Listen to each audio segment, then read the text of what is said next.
उन्वान: खरगोश और कछुआ, एक सबक आमोज कहानी। हिम्मत और मुस्तकिल की जीत। तहरीर: सायरा जबीन।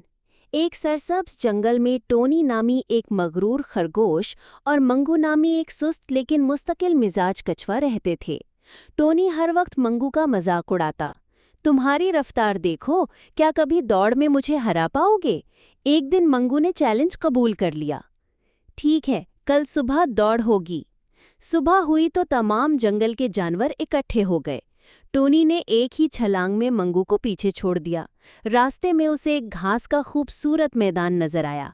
अरे, मंगू तो बहुत पीछे है, जरा आराम कर लूं, ये कहकर वो दरख्त के नीचे सो गया। उधर मंगू ने आहिस्ता लेकिन मुसलसल चलना जारी रखा। वो थका जरूर, मगर हार नहीं माननी थी। जब टोनी की आंख खुली तो देखा मंगू फतेह की लकीर पार कर चुका है। सब जानवरों ने तालियां बजाईं और शर्मिंदा टोनी ने मंगू से माफी मांगी।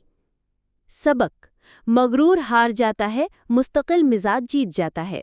कैप्शन के लिए: हिम्मत और लगन से छोटी सी कोशिश भी बड़ी कामयाबी लाती है। #मोटिवेशन।